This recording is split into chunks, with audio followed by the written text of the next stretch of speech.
Dish Network knows the importance of having a reliable television provider. That's why Dish puts reliability first, with 99% signal reliability anywhere in the country, including rural America. So you can watch your teams, news, and favorite shows without being interrupted, no matter where you live. Get 99% signal reliability with Dish. Call 1-844-CALL-DISH. Visit dish.com or find a retailer near you to sign up today. 99% reliability based on data from set-top boxes.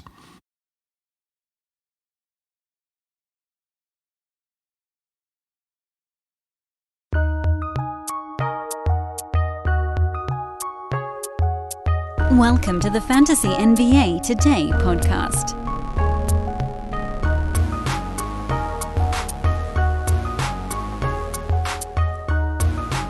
So listen, guys, I'm not going to change what we're doing here over this stretch, but the Steph Curry stuff has put me in a very sour mood. A very sour mood. I know we still need to do streaming, and we will. That's the second half of all of our shows right now. But if that...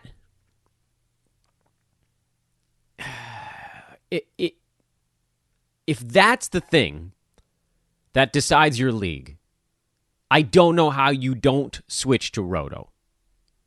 And it's this every year. Every year. Jimmy Butler, out this week. Probably deciding some head-to-head playoffs. Steph Curry rolled up on, sprained ligament in his foot thanks to a Marcus Smart dive. I mean, they're going to put it on Marcus Smart, but it's just these things happen in the NBA, and to me, it's nuts that an injury at this exact moment can wipe out everything you've done in your league for 21 weeks. It's crazy. Listen, this is what I'm talking about. Steph Curry, as a wonderful example right now, has had, by all accounts, a very healthy season. He's played 64 of his teams. I think they've played 70 games so far. He's number 3 by totals. In Roto, everything that he's done this year, a fantastic season, again. What's he at on a per-game basis? 5, 6, something like that, mid-first round? Everything he's done this season is in your bucket. It's in your cash register already. It doesn't matter that he's not going to play the rest of this regular season. I mean, it's not good for your Roto team. You're going to take a slight hit in three-pointers, but what's done is done there. All of his good stuff is in. Head-to-head, all of his good stuff wiped out in the blink of an eye. How are your team... Even if you survive this week, you're looking at next week. Warriors have a 5-game-and-7 stretch coming up, starting on Tuesday. You were counting on 4 games out of Steph to get through next week. If he's out for your team, I have no idea how you survive that in the head-to-head playoffs. Maybe 2 to 5% of teams that have Steph can advance past next week. This week, maybe, since they only had 1 game left anyway, but he basically missed the game yesterday. He played first quarter and a half? Didn't do much, then was done? Cool, man. So this is my beef. There are a lot of very good players in the NBA that are going to end this season with whatever Steph's at, 64 games played. But somehow those other ones are less impactful because they missed them in the middle of the season instead of the very end. I hate this element of head-to-head leagues. I absolutely hate it. You can work so hard, and you can do all the stuff we've been talking about, streaming like a crazy person right now to get a huge games advantage, all of that stuff. Poof. In a cloud of smoke.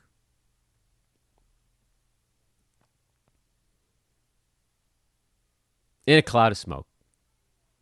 But whatever, we'll keep going because not everybody has Steph. Only 1 out of the 12 teams in every league does. So this is impacting about 7-8% of leagues at the moment.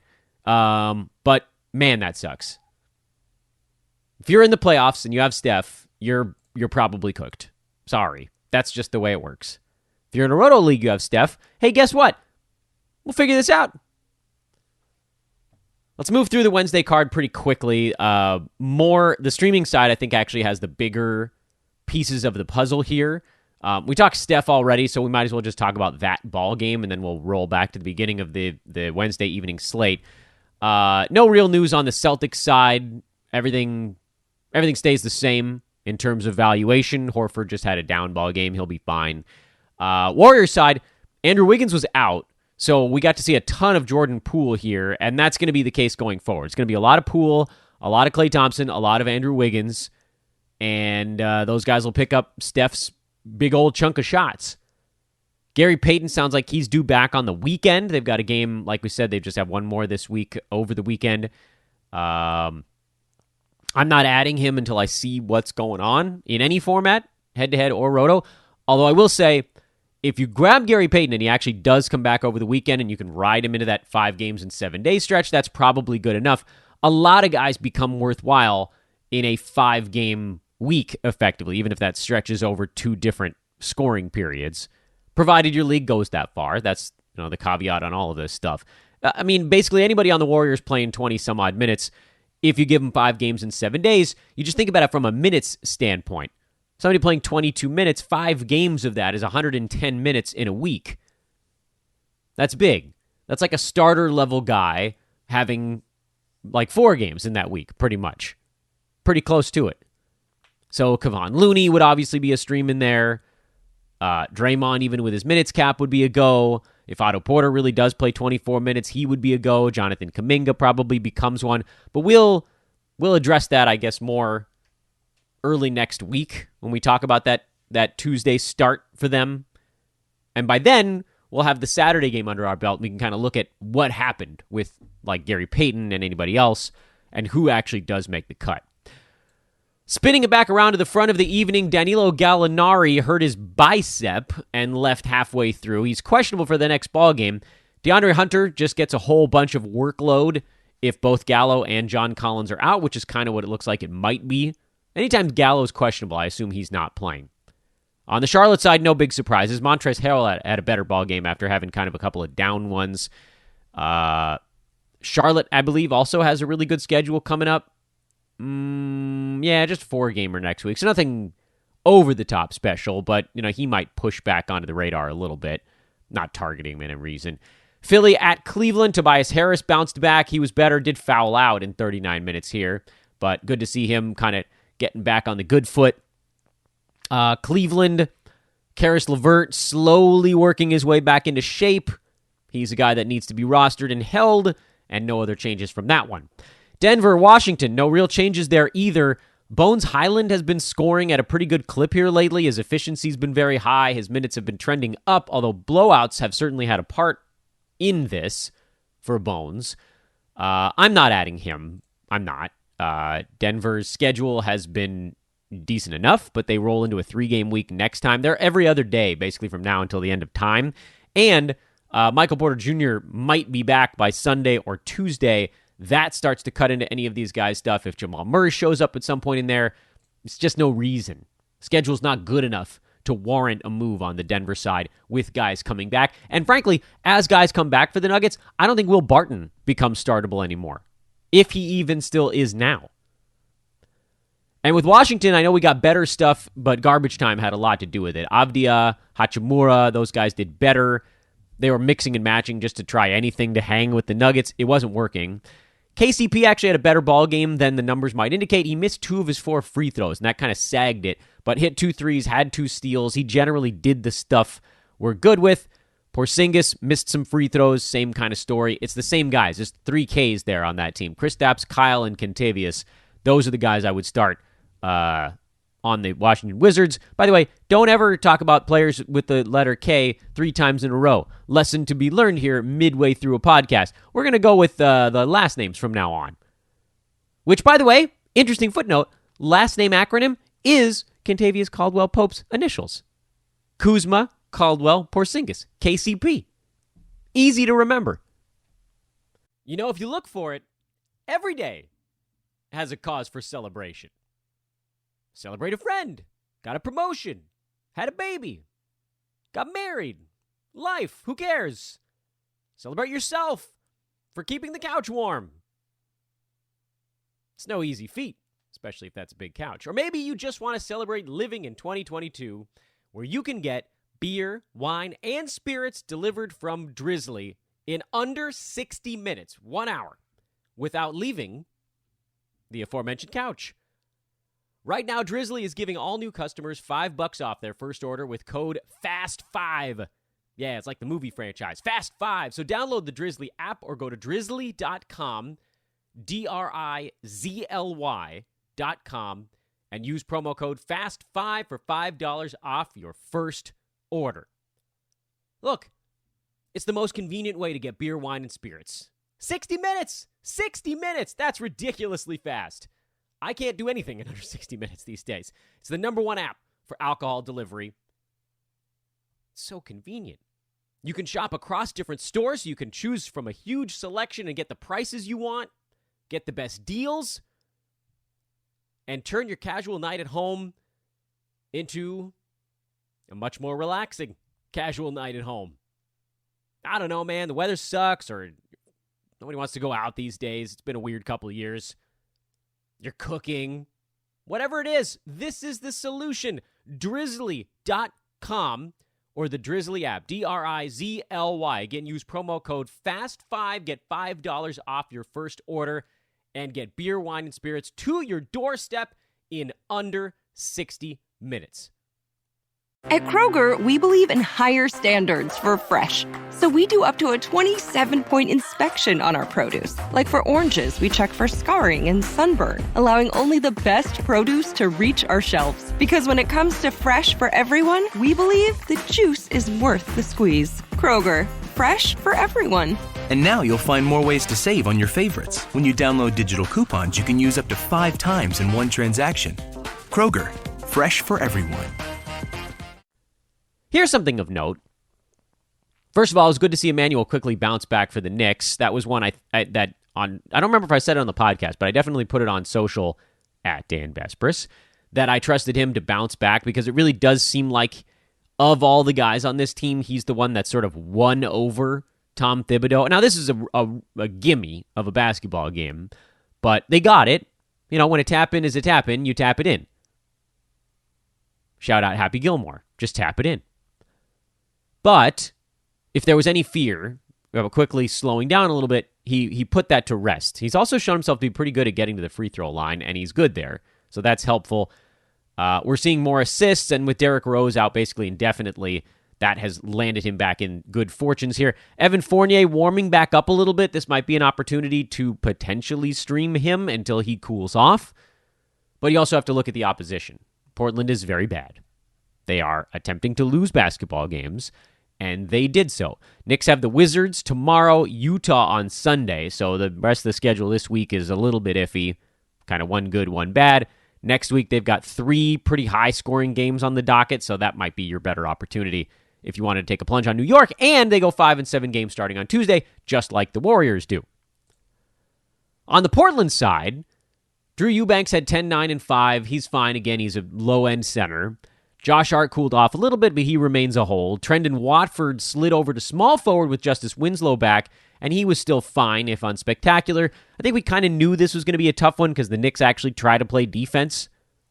Brandon Williams, I think we can drop. Even with Portland's big schedule coming up, he's doing more damage than he's helping. They start a 5-game and 7-night deal on Sunday, so again, you could kind of get out in front of that if you wanted to. I would rather start it on Sunday, if at all possible. Justice Winslow, Josh Hart, those guys very well might rest on the back-to-backs in that 5-game and 7-night stretch, which makes guys like Trendon Watford actually much more interesting. Even Brandon Williams will get a ton of shots there. I am genuinely concerned that he doesn't know how to shoot free throws, so I don't know that I can recommend that. He could ruin a category for you.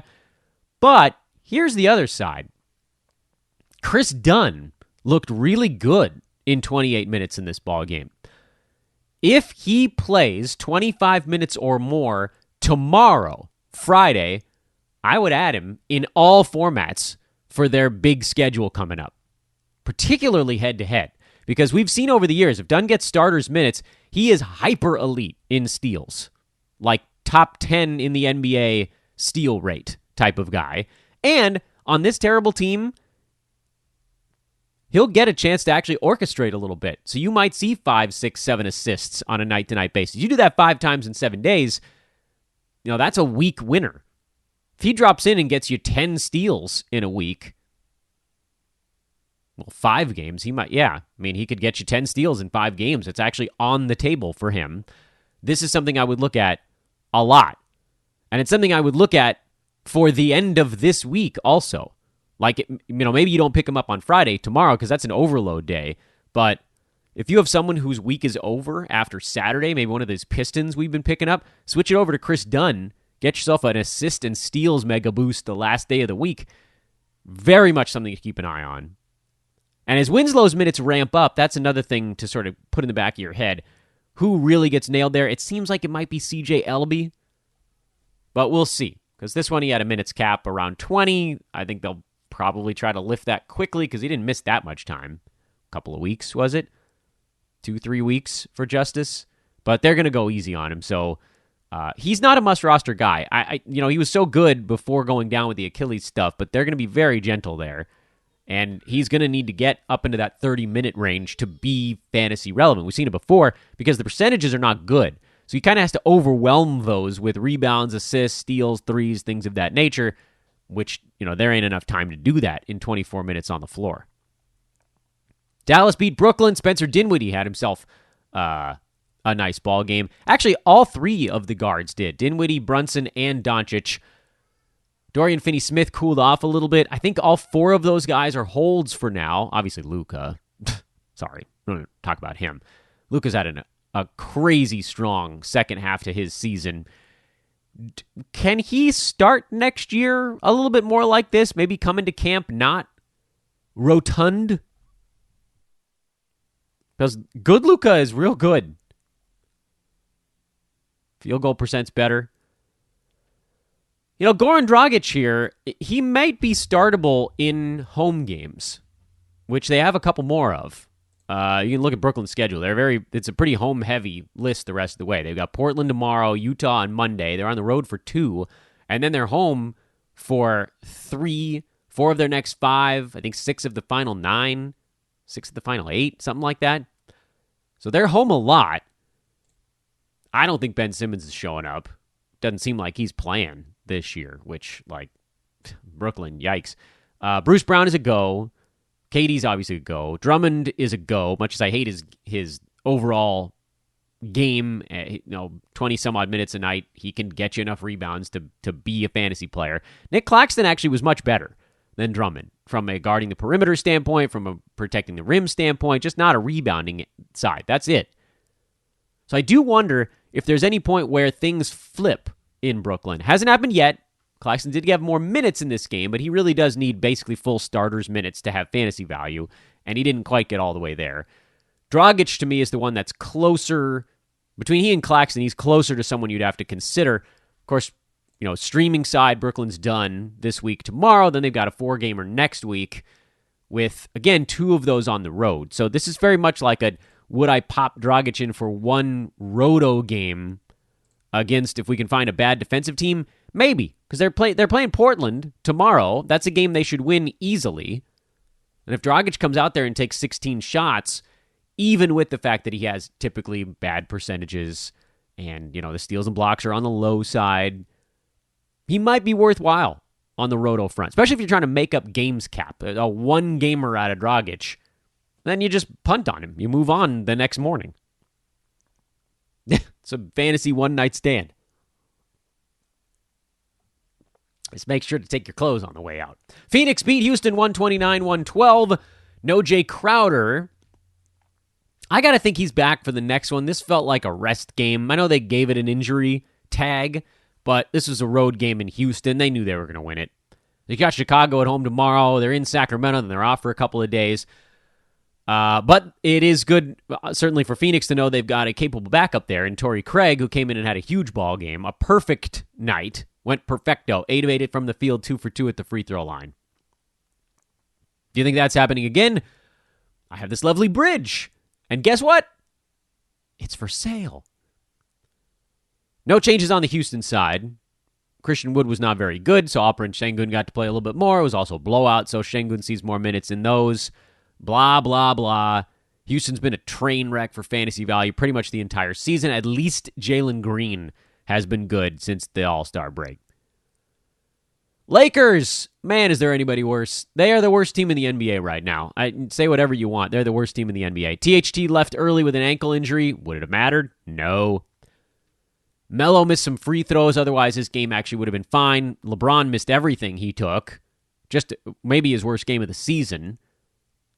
Yuck. The Austin Reeves 5-game and 7-day stream has not really worked out. The goofy thing about Reeves, his plus-minus in this game, 0. He was break-even when he was on the floor. He left the game when it was basically tied after the first 7 minutes, and then when he came back, the Lakers were down almost 20. I don't think he played the rest of the first half. It was really weird. The rotations were straight dumb. But it sort of doesn't matter. No matter what the Lakers are throwing at anybody, they're losing, and they're losing bad. You can stick with the same guys, LeBron, obviously, Melo, and Monk. Those are your guys in Roto. On the head-to-head side, the Lakers have a back-to-back coming up, so you might as well just stick with it here for a couple more days, and then you can move on from them. The easy call on Sunday. That's if it's not one of those 3 guys I just listed, then you almost definitely should move on. Patrick Beverley's on a little bit of a run these days. Jared Vanderbilt back into the mix a bit. Only 25 minutes, although, again, it was a blowout. So would he have played more down the stretch? I don't know. They like to go Taurean Prince to spread the floor a little bit. This is something that happened last year, and then it seemed like it went away. You guys remember towards the end of last season, I had a lot of folks yelling at me that Jared Vanderbilt was sort of like the fix in Minnesota. And then I watched a few Wolves games, and I said, this isn't right. He and Cat can't really be on the floor at the same time. And it seemed like that sorted itself out a little bit this year when Vanderbilt was going mega high energy. Now it seems like they really do value the spacing a little bit more. Jaden McDaniels was playing a bunch before he got hurt. Taurean Prince is playing a bunch. So I don't know that Vanderbilt's ever going to get back up into that 30-minute range where he was first 2.5, 3 months of this season. That said, with no McDaniels, I don't know how he plays less than 25, 26 minutes a night. And so that should probably be enough on the Roto side. Head-to-head, Minnesota's schedule is not great. They do have 4 games next week, but it was 3 this and then 3 the week after that and 3 the final week. So, it's not exciting enough, really, for me, unless you're chasing rebounds and steals from a forward spot and nothing else. Spurs beat the Thunder in a high-scoring game, which has kind of been the case for San Antonio. Not so much the wins, but certainly the points.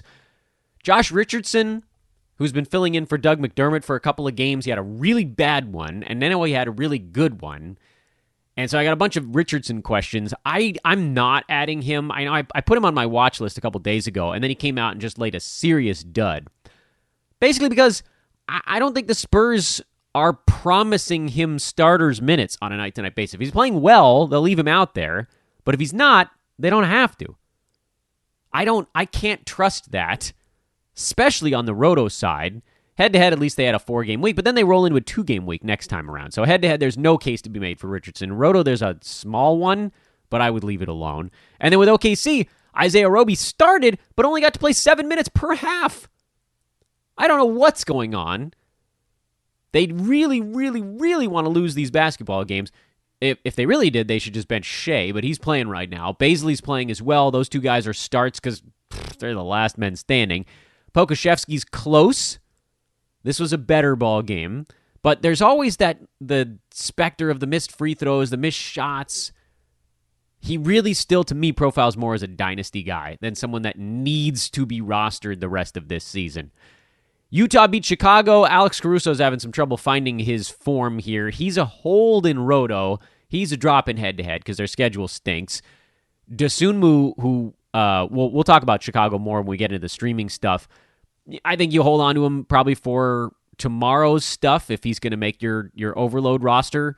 And then, honestly, I don't know. They're off for 2 days. You might need to get someone that plays over the weekend. But again, the thing about the weekend is, when you're deciding who to dump, the only reason to dump someone like Dosunmu would be if you did it today. don't drop him on Saturday because there's probably guys on your team that are worse that play Saturday, and you could just drop them on Sunday. And so you end up getting the same number of bonus games that way, right? So if you only have one move to use, you could drop Dosunmu on after his game on Friday, and then you can pick from any team in the NBA, pretty much. Or you just wait one more day. If there's someone you'd rather drop, you just drop them after they play on Saturday. Like if you have a Piston that you've been streaming, so you've been streaming Killian Hayes, to me, it'd be an easier call. Drop Killian Hayes on Sunday as opposed to Dosunmu on Saturday. Either way, you gain one game with that roster move, and one way you keep the guy that you're probably happier to have on your team, which is Io. Fantasy-wise, there really wasn't anything else in this ball game. Milwaukee came back, beat Sacramento. Another high-scoring game there. Brook Lopez, 15 minutes. We'll sort of keep one eye on that. Bobby Portis bounced back, not surprisingly. Sacramento, we've got an eye on Dante DiVincenzo. That's 2 games in a row he's been better. Justin Holiday played, but wasn't very good. I don't think I have the stones to start DiVincenzo in a Roto format yet, and Sacramento has a 2-game week coming up, so head-to-head wise, you also can't really do anything with them. They're basically the same exact schedule as San Antonio. They roll from a 4-gamer every other day into a 2-gamer. If this keeps up for Dante, like if he plays close to 30 minutes again tomorrow in their game against Boston, I would add him in Roto, even with the bad schedule. Because starters' minutes in that offense, where they're just going to go buck wild and not defend anybody, it's worth it. Not adding Davion Mitchell. I know that he also played 30 minutes. His game to me is less trustworthy. Barnes has slowed. I don't know why he's not taking any shots, but he isn't right now. But he's a hold. And then Fox and Sabonis are the sort of easy ones. Trey Lyles played 33 minutes. Yeah, nah. He's generally been in that 24-minute range for them, so pass. We talked Boston Golden State already. Last game on the docket from yesterday. Toronto in LA to take on the Clippers. Clippers had a 3-pointer at the end of the ballgame to try to tie. Marcus Morris couldn't get it to go down. Fun game, though. No big surprises. Van Vliet played, so Chris Boucher was not a fantasy option. It's just it's the funniest thing that a point guard starting directly impacts a center, but that's how it is for Toronto. That's how it is in the NBA these days. And on the Clippers side, Ivica Zubac's had an off game. They ended up going small for the most part. Isaiah Hartenstein did play about 25 minutes of center because he can defend the perimeter a little bit more, but he wasn't very good. I'm not changing the way I look at that. I still think Zubac is the more trustworthy center on that team. Reggie Jackson you can trust. Missed some free throws, otherwise this game would have logged as a better performance. Rob Covington back. You can go back to trusting him again. He's just been racking up defensive stats in 22 minutes a game. And Marcus Morris, I think, is officially on the trust list these days. Terrence Mann had a good ball game, but he came off the bench, and we've seen the way his minutes have been bouncing around. So, no, he's not on my trust list. And that is your viciously fast run through the very large Wednesday card. Hey, reminder to check out all of our partners here on Fantasy NBA Today. Big deal. Hey, it's March, so March Madness. Actually, I think we're officially out of time now to fill out that MyBookie bracket. But whatever. Still go over there. Promo code at MyBookie is HoopBall. You can unlock some various deposit bonuses when you start betting with them over there at MyBookie.ag. Manscaped.com. Promo code Ethos20 or HoopBall20. I believe they both work. 20% off, free shipping on your order. Ethos is the password at Thrive Fantasy if you want to start winning some money over there. Awesome bonus. 100% deposit match and 2 $20 nightly contest entry tickets. And expressvpn.com/hoopball is the specialty link. It's not a code. It's an actual URL you dig into. And those are our 4 partners here on Fantasy NBA Today. But again, what I really want from you guys this time of year are the 5-star reviews. That's what I really want. You want to make me happy. My birthday's in June, but if you want to give me an early birthday present, that's the one you got to do. All right, streaming. We talked at, well, I wouldn't say needlessly long. It was needed. Very long length on yesterday's podcast about what a critical day Thursday is today. And today we'll cover Thursday and Friday. Now, for those of you that missed yesterday's show, the main point was Thursday's kind of your last chance to rectify any mistakes you might have made on Tuesday, either generally, I would say by probably under moving on Tuesday. And I thought about it after I put out yesterday's podcast. One of the things I didn't mention was if you wanted to just be maybe a hair more safe with your roster moves. But let me circle back and you'll see how this all fits together. What I said on yesterday's podcast was, first of all, I didn't want anybody to make moves on Wednesday because generally, you guys, we all were in overload mode. If you were one of the very rare people who wasn't, fine. You could make an adjustment at that point. But I would say a good 90 to 95% of teams were in overload mode on Wednesday and will be again tomorrow. But we'll get to tomorrow in a minute. On yesterday's podcast, we then talked about today, streaming on Thursday. And my thought was, number one, there were basically 4 teams where you could look at today as an opportunity still to make a move. The Brooklyn Nets, who are done on Friday. The Bulls, who are done on Friday. The Clippers, who are done on Friday and then basically done until like 2 weeks from now. And the Heat, who had a terrible schedule anyway, so you probably didn't have any of them on your team to begin with. So it was really the Clippers, the Bulls, and the Nets as teams that play on Friday but don't play over the weekend. The reason you look at maybe making a move today to abandon ship on one of those teams is basically, here's the calculus.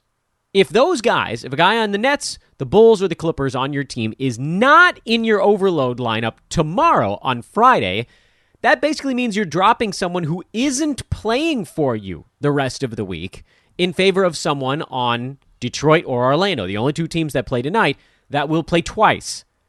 So you would be gaining 2 moves by moving off of a Net, a Bull, or a Clipper. It's weird to say team names that aren't singular as singular, but we got through it. The other part of the calculus, and this is one of 2 things I failed to mention on yesterday's podcast that hit me afterwards, was what do you do if the Net, the Bull, or the Clipper is someone that is set to be in your overload lineup on Friday?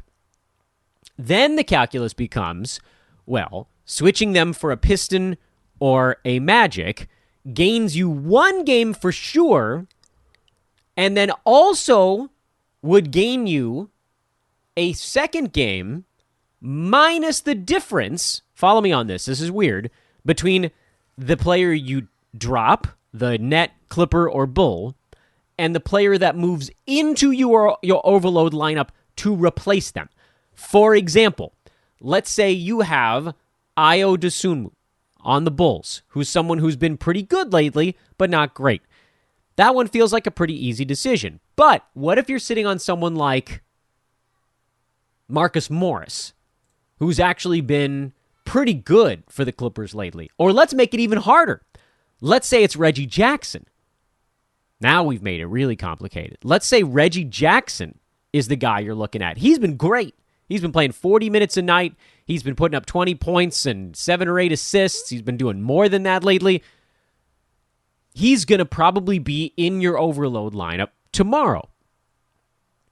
But that's the end of his week. And you could make a move now to potentially gain 2 games or a game if he was a guy that's in your lineup. Here's why making a move now instead of Saturday is actually relevant. You could make a move on Saturday and you'd get that game out of Reggie Jackson, but if you have someone on your bench on Overload Friday, that person becomes useless. That person is nothing to your team. So here's the math equation on this. If you dropped Reggie Jackson in favor of, I don't know, who do you want to pick up today? Jeremy Grant is questionable, so maybe he doesn't play. So maybe you're looking at like Kelly Olynyk, and Grant probably plays on Saturday. But let's assume he doesn't play tonight and he does on Saturday. It doesn't really matter. They're in tank mode anyway, so anything could happen. You get 2 games out of Kelly Olynyk, 0 games out of Reggie Jackson, but you actually get 1 game out of the guy who replaces Reggie Jackson in your overload lineup. I don't know who your overload guy is. Maybe it's Alex Caruso, who hasn't been very good the last couple of ball games. So when you look at that, you're like, ooh, that stinks, because Caruso was pretty good his first game back, and he's been terrible the next 2. What is the difference between Reggie Jackson and Alex Caruso, and you basically subtract that from Kelly Olynyk's 2-game bucket. Because you're actually getting 2 Olynyk games and 1 game out of Caruso, as opposed to just 1 game out of Reggie Jackson. Okay? So it's a different monster. You're getting 3 games instead of 1. And you're bound to win that. The question is by how much. So in that instance, if Caruso's the guy you're dropping in to replace Reggie Jackson, and on Friday, let's say hypothetically, Reggie goes out and, basically does what he's been doing lately, which is basically like 20 points and 7 assists with 2 3-pointers. The guy you drop in his place goes for 9 points, 3 assists, a steal, and a 3-pointer. You actually gained a steal in that equation, but you're down 10 points, you're down 3 assists, you're down 1 3-pointer. So that's what you lost on Friday. You didn't lose the full Reggie Jackson game. You lost the Reggie Jackson game minus whoever you dropped into your lineup to replace him, plus the 2 games you get out of Kelly Olynyk. As opposed to, if you just stuck it out, you'd get that 1 Reggie Jackson game, and then you get 1 game out of Kelly Olynyk. So basically, at that point, you're making a decision between, do you want Reggie Jackson, 1 game of Reggie and 1 game of Olynyk, or 2 games of Olynyk, 1 game of replacement guy, minus Reggie Jackson, effectively. It's not minus that. Like, you don't actually do the minus in your calculation, but you're trying to figure out how much you gain by making this move. So what I would say is, if your replacement level guy is fairly useful, if it's more like Ayo Dosunmu, the first guy we mentioned, he went for 15 points, 6 assists, couple of threes in the Bulls game on Wednesday. If he does something similar to that, the drop-off from Reggie to Dosunmu is really small. 5 points, 1 or 2 assists, probably -1 defensive stats. Dosunmu's probably going to outdo him on the defensive side of the ball, so you're actually gaining in that part of the equation. Does the second Kelly Olynyk game beat that difference? Does Kelly get more than 5 points, 2 assists, and a 3-pointer in this game on Saturday? Because if so, now you've not only added his game on tonight, but you've also added whatever he gets over that difference. I know it's really hard to visualize, but I hope you guys are coming with me on this. So you're not really adding a full 2 games to your ledger because you're taking away one of your better players and replacing it with somebody worse. You're adding more like 1.4 games to your ledger instead of the full 2. So that's another reason why maybe you could consider making a move today to abandon ship on someone who plays only tomorrow and then is done for the rest of the week. Because at that point, you get 3 games versus 1. It's very hard to lose out on 3 games versus 1. But at the same time, let's say you wait on Reggie Jackson. You make a move to a different guy on Saturday. Maybe it's now 1 game of Reggie plus 1 game of insert somebody who plays on Saturday. I don't know who that actually might be right now. Just, pick a name out of the sky. Who goes on Saturday this week? I can pull it up. I'm talking about it right now. Dallas goes on Saturday. Cleveland, Charlotte. We've already talked about Detroit. The Lakers go on Saturday. Minnesota, Milwaukee, and the Wizards. I mean, the options there are not all that delightful. But let's say Mason Plumlee might be floating on your wire. Isaac Okoro's actually been playing kind of well lately. Dallas might have somebody, Dwight Powell. I've already talked about Detroit plenty. Lakers have been bad, but what if THT? Maybe he's something. Does LeBron rest one of those upcoming games? He might. Long road trip. Lakers are terrible. Blah blah blah. Or here's the other part of it. It doesn't have to be for someone on Saturday. You're probably going to drop your Clippers Saturday, but it could be for somebody to play Saturday or Sunday, because either way, you're only getting 1 game out of that. Nobody goes back-to-back over the weekend, or you would go to that team. So you pretty much can pick any team in the NBA minus the 4 that we just talked about. Brooklyn, Chicago, the Clippers, and the Heat. The other 26 teams are in play. So you can basically stream anyone. So now you're talking about Reggie Jackson plus whoever the best player is on the wire from those 26 teams. You can just go and look at what guys have been doing the last 14 days, and you can say, okay, well, Mason Plumlee's been pretty good, actually, over the last 14 days. Jared Vanderbilt's on a lot of wires. He came back, got a couple of steals in their game. He plays on Saturday, and Jaden McDaniels is out. So that's the other part of it. And it's why on yesterday's show, I said I didn't really feel like making a move today was going to be all that super useful unless you were covering up for something. So the reasons that I mentioned on yesterday's podcast, and I'll repeat them. Reason number one is one I can't argue with. If someone on your team got hurt and is set to give you zeros, however many there might be the rest of the week, that guy's got to go, and you can make a move today to probably maximize games played. Because the guy that got you a 0 was probably going to go tomorrow on overload day. And so dropping them doesn't really hurt you tomorrow. It might have hurt you on Sunday. But it also, making a move today gives you the opportunity to get 2 games from someone as opposed to 1 for 1. Basically, whoever you drop was going to only give you, you were going to play them for 2, but now you can replace them with somebody on Friday.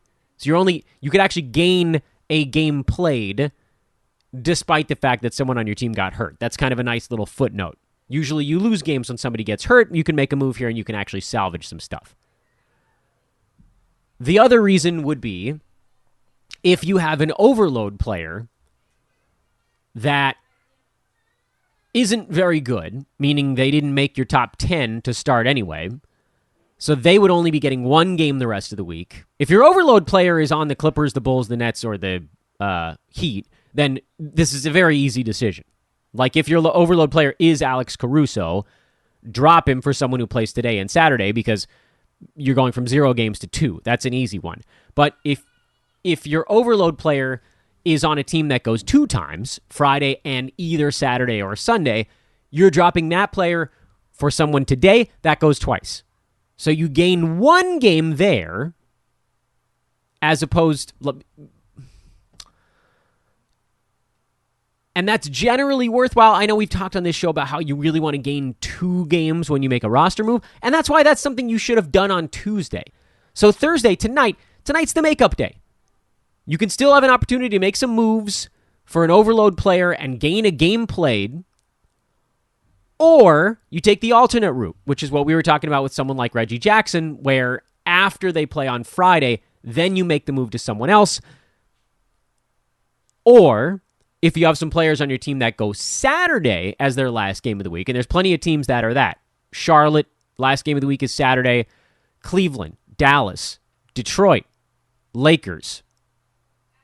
There's all these teams we just talked about a minute ago, so there's nothing new there. Wizards, Bucks, and Wolves. If you have someone on those teams that's maybe just a little better than fringe level, you can move off of them to someone who plays on Sunday. So there's actually a lot of ways between now and the end of the weekend to gain 1 game played with your roster move.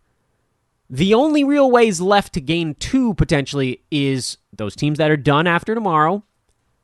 If you have someone on those teams that they could be an overload player or they could be a starter tomorrow, and either way you're gaining 2 games played there.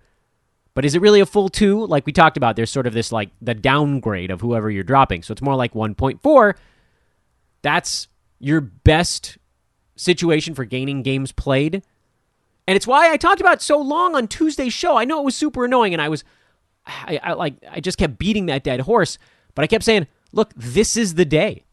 Tuesday and Saturday or Sunday, the weekend is kind of a combo day depending on when your guys are done playing for the week. Tuesday and the weekend are the 2 times to make roster moves this week. It's weird to think of it that way, but that's what Tuesday was. Thanks for listening, everybody. I hope you enjoyed this one. Again, tomorrow, don't do anything. I mean, that's the other part of the streaming thing. Don't do something on Friday, barring an injury. Same deal as Wednesday. Easy one. Reminder again, please do drop that 5-star review on the podcast. This means the world to me. I'm going to ask you on every single show between now and the end of the year. The season, I guess, not the year. But, I do these pushes every once in a while. Please grab your loved one's phone, rate and review the pod on that, drop that 5-star on it. It, again, really helps us as we roll towards next season, and we're starting to look ahead. Reminder, everybody, that those who are listening to this show right now, we do shows the whole offseason. You can get your NBA fix with us here on Fantasy NBA Today. Going to start reminding you guys of that as well. Follow me on Twitter at Dan Besbris if you don't already. I'm guessing most of you do. I'm trying to get that into sweet equilibrium. All Twitter followers come to the pod. All pod listeners go to the Twitter. Together, we'll have pretty damn good fantasy seasons. At Dan Besbris or Google Dan from Hoopball. Thank you as always once again to our sponsors and our listeners. Back at it tomorrow. Typical show coming up on what the hell is today? Friday. No, I got that wrong. Tomorrow, Friday, we're going to be looking into the weekend and towards the long stream into next week, which is probably the second round of your playoffs, but might actually be your finals. Remember, we got 2 more weeks of stream discussion before we pivot back hard into any Roto stuff. And of course, still sprinkling that in. Remember, we do schedule streamers. That's for playoff folks. And we do opportunity streamers. That's for Roto folks. Easy peasy. Have a great Thursday, everybody. We will talk to you, at you, whatever it might be, tomorrow. So long, everybody.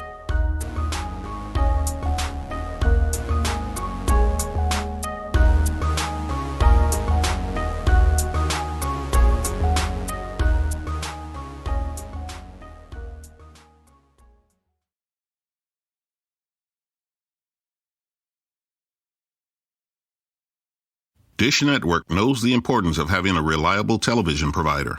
That's why Dish puts reliability first, with 99% signal reliability anywhere in the country, including rural America. So you can watch your teams, news, and favorite shows without being interrupted, no matter where you live. Get 99% signal reliability with Dish. Call 1-844-CALL-DISH. Visit dish.com or find a retailer near you to sign up today. 99% reliability based on data from set-top boxes.